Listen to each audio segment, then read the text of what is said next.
हमारे खास मुलाकात कार्यक्रम में आज हमारे साथ झालावाड़ से पधारे आयुर्वेदिक चिकित्सा अधिकारी डॉक्टर शिव शंकर सोनी जी। डॉक्टर शिव शंकर जी सोनी साहित्यकार भी हैं और आयुर्वेदिक विधा तो इनकी है ही सही, इनके कई शोध वाचन पत्र वाचन भी ये देश में करके आए हैं। आज ये हमारे स्टूडियो में पधारे। आज इनसे हम इनके साहित्यिक जीवन के मामले में जानकारी प्राप्त करेंगे।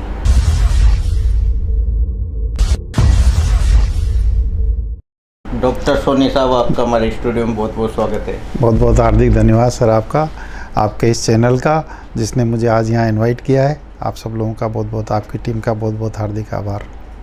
डॉक्टर सोनी जी, आप अपने जीवन परिचय के बारे में हमारे दर्शकों को बताएं। आप कहाँ से हैं, शिक्षा कहाँ से हुई आपकी, और चिकित्सा अधिकारी रहते हुए साहित्य सृजन की तरफ आपका रुख कब से रहा? जी सर, मैं मूलतः झालावाड़ का ही निवासी हूँ और झालावाड़ में ही कॉलेज तक मेरी शिक्षा दीक्षा हुई है। उसके बाद सन 86 में मैं उदयपुर मदन मोहन मालवीय आयुर्वेद कॉलेज में प्रवेश लिया मैंने। सन 86 में प्रवेश लेने के बाद वहाँ से 94 में पास आउट हुए। फिर 96 से मैं गवर्नमेंट सर्वेंट में पोस्टेड हूँ, राजकीय जिला आयुर्वेद चिकित्सा अधिकारी के रूप में। डॉक्टर सोनी जी, आपने जो साहित्य सृजन किया तो ये कब से शुरू किया आपने, किसकी प्रेरणा से आप? जी सर, मेरे कॉलेज के दौरान सन 86 में मेरे आदरणीय गुरुवर रहे हैं कृष्ण बिहारी जी भारती, संस्कृत विभाग के विभागाध्यक्ष रहे हैं। अभी वर्तमान में कोटा में ही निवासरत हैं। वो मेरे गुरु रहे हैं और मैं वैसे तो साइंस का विद्यार्थी रहा, लेकिन सन 86 में पिताजी ने कहा कि आपको आयुर्वेद में जाना है, तो मैंने संस्कृत एडिशनल विषय के रूप में लिया। तो मुझे मेरे माननीय गुरुवर से मुलाकात हुई और तभी से मतलब मैं साहित्य सृजन में निरंतर प्रयासरत हूँ। आज भी साहित्य का विद्यार्थी हूँ।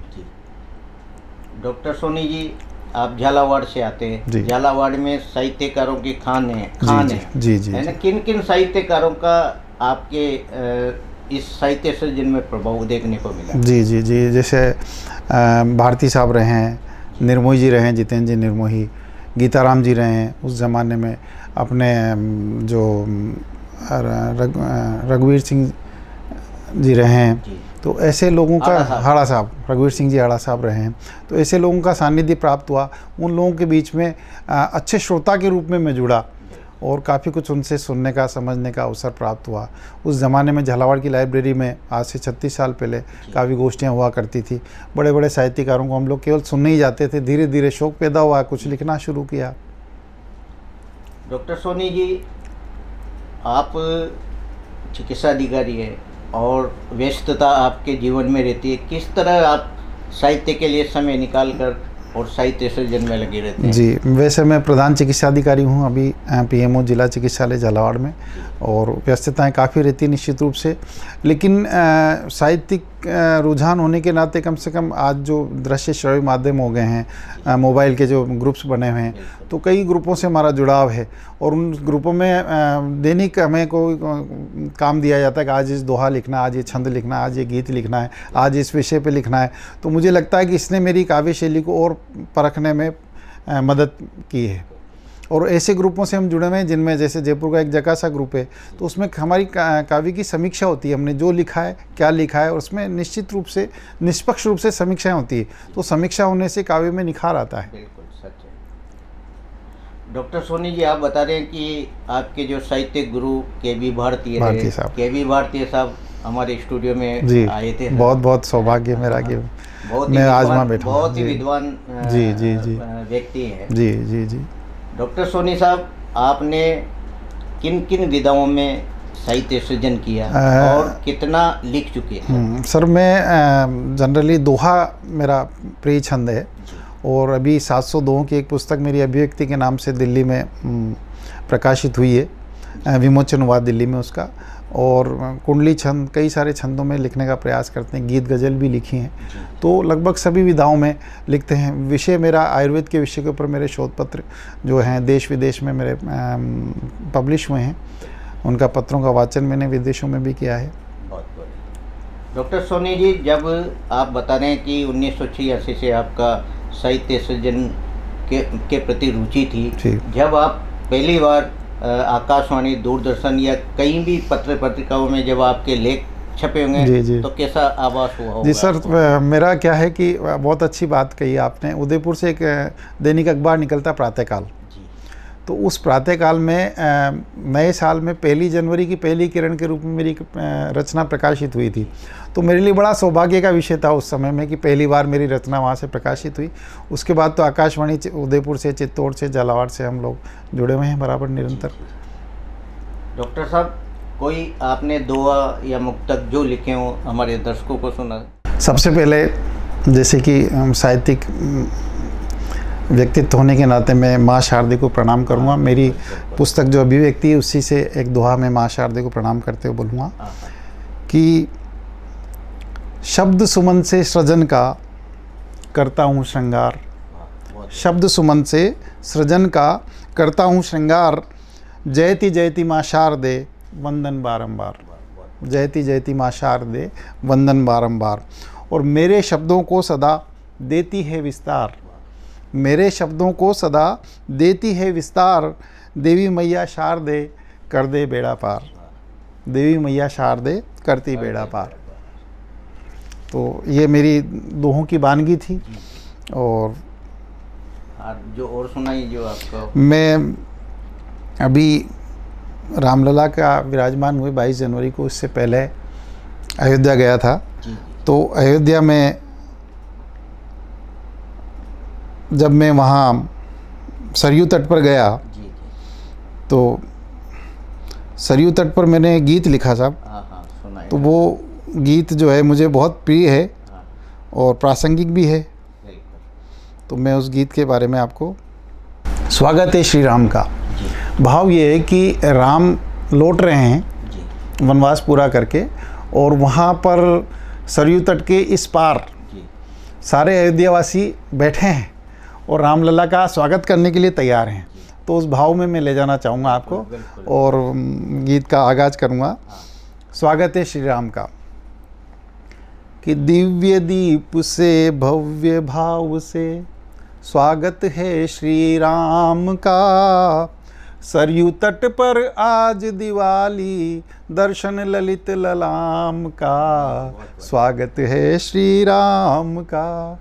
दिव्य दीप से भव्य भाव से स्वागत है श्री राम का, सरयू तट पर आज दिवाली दर्शन ललित ललाम का, दर्शन ललित ललाम का।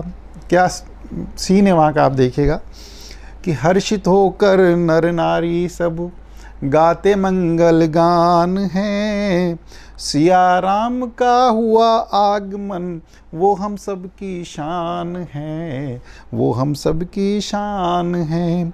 बच्चा बच्चा आज मगन है, बच्चा बच्चा आज मगन है, अवधपुरी के धाम का, सरयू तट पर आज दिवाली दर्शन ललित ललाम का, स्वागत है श्री राम का। और राम राज है आने वाला, गली गली में शोर है, आया है दुख हरने वाला वो जीवन की डोर है, वो जीवन की डोर है। समय अयोध्या का आया है, समय अयोध्या का आया है, नित नूतन आयाम का, सरयू तट पर आज दिवाली दर्शन ललित ललाम का, दर्शन ललित ललाम का।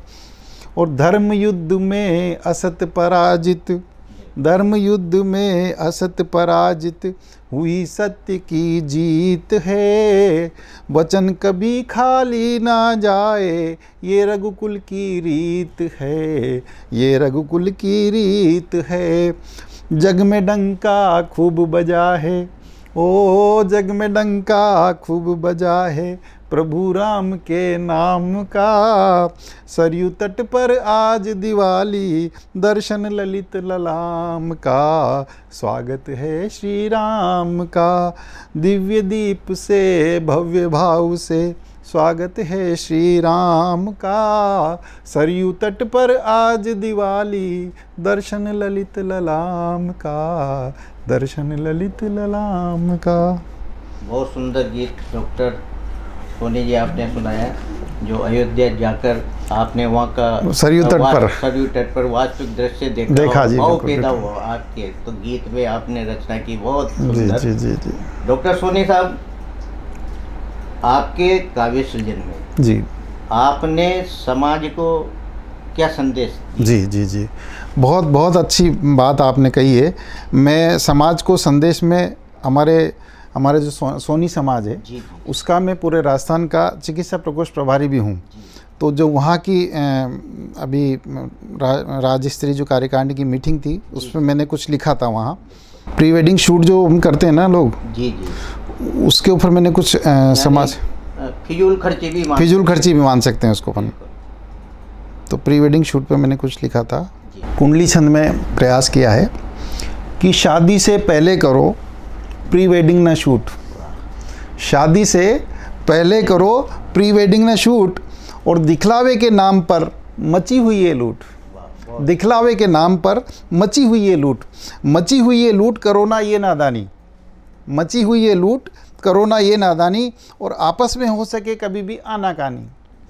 मची हुई ये लूट करो ना ये नादानी, आपस में हो सके कभी भी आनाकानी। और कह स्वप्निल कविराय, स्वप्निल नाम से लिखता हूँ साहब, कि कह स्वप्निल कविराय रोक लो ये बर्बादी, कह स्वप्निल कविराय रोक लो ये बर्बादी, और सोच समझ कर करो रिवाजों वाली शादी, सोच समझ कर करो रिवाजों वाली शादी।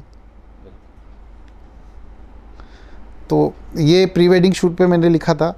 इसके साथ ही जो भोज, स्नेह भोज में जो अपव्यय होता है, उस पे भी मैंने कुछ लिखने का प्रयास किया है।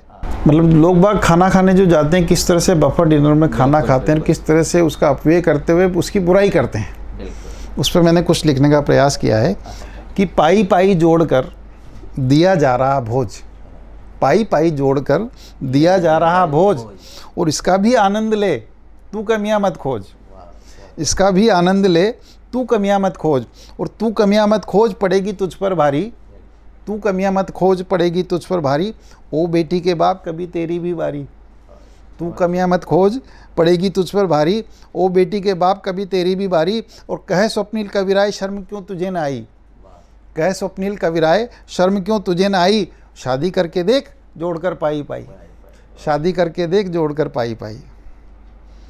डॉक्टर सोनी साहब, समाज सुधारक के रूप में आपने जो रचनाएं आज समाज को दी, वास्तव में समाज के लिए एक बहुत प्रेरणा का स्रोत है ये। डॉक्टर सोनी साहब, आपकी जो मौलिक कृतियाँ हैं वह कौन कौन सी है, और कौन से प्रकाशन उनका आ चुका, और आगे कौन से आने वाली है? जी सर, समय लिखता तो 36 साल से लिखता रहा हूँ, लेकिन अब कुछ हमारे साहित्यकार हैं, जैसे आप आशा रानी जी हैं, इन लोग ऐसे भारती साहब हैं, इन लोगों की प्रेरणा से अब मैं पुस्तक के रूप में उनको अब प्रकाशित करने लगा हूँ। तो मेरी पहली पुस्तक ये अभिव्यक्ति के नाम से जो पहली पुस्तक है मेरी, ये अभी प्रकाशित हुई है। अन्य पुस्तकें मैं प्रकाशित करने के लिए प्रयासरत हूँ। डॉक्टर सोनी जी, आपने जो साहित्य प्रकाशन करवाया, ये क्या अकादमी की तरफ से कोई? अभी मेरा स्वतंत्र व्यक्तिगत रूप से भी मैंने किया है। इस तरह की कोई पांडुलिपियाँ आप तैयार कर रहे हैं ताकि उसको अकादमी को भी भेजने के लिए हम पांडुलिपि तैयार कर रहे हैं भी। उसमें जो राजस्थान साहित्य अकादमी के पूर्व अध्यक्ष हैं इंदु शेखर जी तत्पुरुष, मेरे वरिष्ठ भ्राता हैं, बड़े सीनियर डॉक्टर हैं हमारे, मेरे जस्ट सीनियर रहे हैं, तो उनके मार्गदर्शन में आगे काम करने का प्रयास कर रहा हूँ।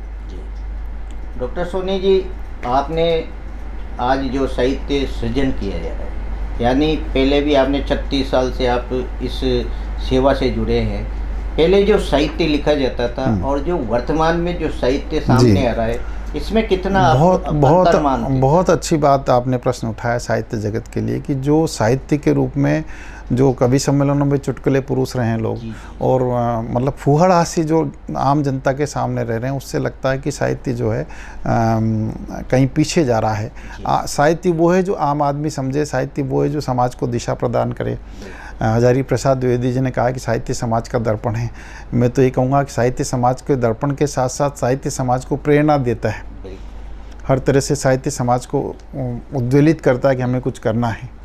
तो मैं यही कहना चाहूँगा कि आज के जो साहित्यकार जो लिख रहे हैं वो कम लिखें, उससे ज़्यादा पढ़ें, उससे ज़्यादा सुनें, और फिर उसके बाद आजकल पब्लिशर्स में भी क्या आपने देखा कि लोगों में होड़ मची किताबें छपवाने की, लेकिन उससे ज़्यादा छपवाने से ज़्यादा हमें पढ़ना चाहिए, हमें सुनना चाहिए साहित्य को। तब जाकर के आप साहित्य लिखने के प्रति जुड़ें तो ज़्यादा अच्छा साहित्य आप लिख पाएंगे। डॉक्टर सोनी साहब, आपने हिंदी में अपनी पुस्तक का प्रकाशन करा, कि आप राजस्थानी भाषा या माइड भाषा में भी तैयारी कर रहे हैं? राजस्थानी भाषा में गुरुजी ने, मैं एक दो बार भारती साहब ने आदेश दिया तो मैंने कुछ ज़रूर लिखने का प्रयास किया, लेकिन अभी राजस्थानी या हड़ौती भाषा में, क्योंकि मैं सर्विस क्षेत्र मेरा जो है ना, शुरुआत का सर्विस कार्यकाल मेरा मेवाड़ में गुजरा, उसके बाद फिर मैं इधर आपके झालावाड़ मालवा में रहा, अभी 2 साल ढूंढाड़ में रहा, बीच में 2 वर्ष में मैं मेघालय में भी सहायक निदेशक और निदेशक प्रभारी खादी ग्रामोद्योग आयोग के रूप में मैं 2 साल का कार्यकाल मेरा वहाँ भी रहा। वहाँ भी मैंने हिंदी के प्रति अपना कार्य किया, हिंदी का नोडल ऑफिसर रहा स्टेट गवर्नमेंट का, और वहाँ मैंने प्रयास किया था कि सभी कर्मचारी हिंदी में हस्ताक्षर करें। बहुत बढ़िया। अभी भी मैं इस दूरदर्शन के आपके इस चैनल के माध्यम से लोगों से यही अपील करना चाहूँगा कि कम से कम अपने हस्ताक्षर हिंदी में करने का शुरुआत करें, क्योंकि हिंदी हमारी मातृभाषा है। डॉक्टर सोनी जी, आज के युवा, जो युवा पीढ़ी है, उसको जो आप साहित्य सृजन कर रहे हो, तो क्या संदेश देना चाहेंगे सर? मैं भी, जैसे मैंने बताया कि लोग पढ़ें, पहले साहित्य को पढ़ें, पढ़ने के बाद सुने। आजकल इस आपका जो मोबाइल वाले माध्यम में भी कई सारे अच्छे साहित्यकारों के वीडियो हैं, टीवी हैं, अच्छे कवि सम्मेलन हैं, अच्छी पत्र पत्रिकाओं को आप पढ़ सकते हैं। अच्छे अच्छे ग्रुप्स जो साहित्य के बने हुए उनसे जुड़ें, अच्छे साहित्यकारों से जुड़ें। साहित्य क्या है, जो एक और कहना चाहूँगा एज ए चिकित्सक, कि जो व्यक्ति किसी भी कला से, साहित्यिक विधा से, पेंटिंग विधा से, आपके संगीत से जुड़ा है, तो उसका बुढ़ापा बहुत अच्छा से गुजरता है। वो बुढ़ापे में ज़्यादा बीमार नहीं होता है, क्योंकि उसका मन कहीं न कहीं किसी न किसी क्षेत्र में लगा रहता है। तो साहित्य से जुड़ना अपना आप में बहुत बड़ी उपलब्धि होती है, बुढ़ापे के लिए भी। डॉक्टर सोनी साहब, आपने बहुत अच्छी बात अभी दर्शकों को बताई कि साहित्य यानी पढ़ा जाना चाहिए, उसके बाद लिखा जाना चाहिए। वास्तव में पहले जो साहित्य लिखा जाता था वह आज तक जीवंत इसलिए, क्योंकि कई साहित्यकारों ने फिल्मी गाने लिखे और वह गाने आज भी जीवित हैं। तो क्या मानते हैं आप, किस तरह का साहित्य सामने आना चाहिए? बिल्कुल बिल्कुल। मैं हमारे कवि हैं, नाम मुझे ध्यान नहीं आ रहा, जिन्होंने सन्यासी फिल्म के और कई गाने लिखे हैं। उदयपुर में उनके साथ एक बार होली का एक काव्य गीत मैंने प्रस्तुत किया था, साहित्य अकादमी में एक कार्यक्रम था, तो उन्होंने काफ़ी गाने लिखे हैं उसके, हिंदी फिल्मों के। तो साहित्यकार वो है जिसकी कोई भी 1 या 2 रचना कम से कम जीवंत हो आज तक, मेरी नज़र में। रचनाएं बहुत लिख रहे हैं, लेकिन वो रचनाएं जो आदमी को प्रेरणा देती हो, जैसे बाल कवि बैरागी की रचना मेरे आज तक कानों में गूंजती कि बुझ न जाए आग तुम्हारी, बुझ न जाए पानी रहे, जिंदाबाद तुम्हारी ज्वाला, जिंदाबाद जवानी रहे। तो ऐसी अमर रचनाएं आपकी होनी चाहिए। माधव जी दरक के साथ में रहा उदयपुर में, तो उन एड़ो मारो राजस्थान रघुवीर सिंह जी ने लिखा, हमने हड़ा साहब ने, रघुराज सिंह जी हड़ा ने, सॉरी, तो रघुराज सिंह जी हड़ा की ऐसे अमर रचनाएं होनी चाहिए। हमारे अमर गीतकार, अमर कवि ऐसे होने चाहिए जिनकी रचनाओं में वो अमर रहें। और आज के लोग क्या है कि 2-3 कविताएं उनकी फेमस हो जाती हैं थोड़ी सी, और वो मंचों पे चल पड़ती है, उन कविताओं के साथ उस कवि का पतन हो जाता है। मैं चाहता हूँ अमर रचनाकार होने के लिए आपको बहुत पढ़ना पड़ेगा। डॉक्टर सोनी साहब, आपने कहाँ काव्य मंच किए? किए सर? सर मैं ज़्यादातर गोष्ठी का कवि रहा हूँ, बहुत कम ही मैंने कवि सम्मेलन ज्वाइन किए हैं, कवि मंचों को, लेकिन मैं काव्य गोष्ठियों का कवि रहा हूँ। मैं ये चाहता हूँ कि कोई भी कविता अगर है उसकी पूरी समीक्षा होनी चाहिए, और समीक्षा काव्य गोष्ठी में होती है। कवि सम्मेलनों में वाह वाह आह के अलावा कुछ नहीं होता है। तो काव्य गोष्ठी का कवि रहा हूँ साहब, क्षमा चाहूँगा। कवि सम्मेलनों के मंचों पर मैं बहुत ज़्यादा उपस्थित नहीं रहा हूँ। एक तो समय की कमी, और दूसरा मुझे उससे दूर रहने का, दूरी का वो है, क्योंकि राजनीतिक मंच हो गए सर। जी जी जी जी। डॉक्टर साहब, आप का क्या मानना है कि आपका साहित्य सृजन अनवरत जारी रहेगा? जी सब, मैं तो यही प्रयास करता हूँ कि जब तक मैं, जैसे मुंशी प्रेमचंद जी ने कहा है कि जब तक आप कुछ नहीं लिख लेते हैं तो आपकी दैनिक दिनचर्या भंग है। मैं प्रयास ये करता हूँ कम से कम एक दोहा ही लिखूँ, लेकिन कुछ तो लिखूँ। डॉक्टर साहब, जाते जाते कोई एक आपका छंद दोहा जो भी है हमारे दर्शकों को सुनाएं। घर परिवार पे कुछ दोहे, मैं दो चार दोहे आपके सामने मेरी इस पुस्तक से रखना चाहूँगा कि जीवन की हर जंग में संग रहे परिवार, जीवन की हर जंग में संग रहे परिवार, और अग्रज का सम्मान हो अनुजों में हो प्यार, अग्रज का सम्मान हो अनुजों में हो प्यार, और सुख दुख में होता रहे रिश्तों का एहसास, सुख दुख में होता रहे रिश्तों का एहसास, और आहत ना हो भावना सबका रहे प्रयास, आहत ना हो भावना सबका रहे प्रयास, और घर की मर्यादा रहे घर ही सबकी शान, घर को स्वर्ग बनाइए घर घर हो सम्मान। ऐसे कुछ दो से मैं अपनी बात पूरी करना सोनी चाहूँगा। साहब, आपकी कोई बड़ी उपलब्धि, पुरस्कार जी वो सर, हमारे दर्शकों से साझा करें। मुझे चिकित्सा के क्षेत्र में ईश्वर की कृपा से कई बार उपखंड स्तर पर सम्मानित हुआ हूँ, जिला स्तर पर सम्मानित हुआ हूँ। राज्य का हमारा सर्वोच्च पुरस्कार धन्वंतरी पुरस्कार 2007 में मुझे मिला है, और राष्ट्रीय स्तर पर राष्ट्रीय रत्न और चिकित्सक रत्न पुरस्कारों से मैं उस समय के तत्कालीन मुख्य चुनाव आयुक्त GVG कृष्णमूर्ति द्वारा सम्मानित हुआ हूँ। हरियाणा के राज्यपाल ने मुझे सम्मानित किया है। आयुर्वेद के क्षेत्र में मैं रशिया में मेरे 15 दिन का मुझे वहाँ बुलाया गया था रशिया गवर्नमेंट के द्वारा। मॉस्को में मैंने 15 दिन का आयुर्वेद के ऊपर अपने व्याख्यान दिए वहाँ, और उन्होंने मुझे भारत और रूस के बीच में आयुर्वेद का कोऑर्डिनेटर बना रखा है। उसके बाद अभी विश्व युद्ध की स्थिति है, वहाँ युद्ध की स्थिति है, वरना मैं वहाँ इस काम को कर रहा होता। तो आयुर्वेद ने मुझे काफ़ी नाम दाम काम यश प्रतिष्ठा जो दी है चिकित्सा के क्षेत्र ने दी है, और कई सारे इसके अलावा भी कई जगह मुझे कई सम्मानित होने का अवसर मिला है। ये थे हमारे साथ झालावाड़ से पधारे डॉक्टर शिवशंकर सोनी। ये आयुर्वेदिक चिकित्सा अधिकारी हैं। साहित्य सृजन भी इनका एक इनकी विधा है। साहित्य सृजन से ये समाज को नई दिशा देने का प्रयास करते रहते हैं, और इन्होंने दोहों के माध्यम से समाज को सही दिशा भी दी है। आज ये हमारे स्टूडियो में पधारे, आपका बहुत बहुत बहुत धन्यवाद। आप सबका, आपकी टीम का बहुत बहुत धन्यवाद।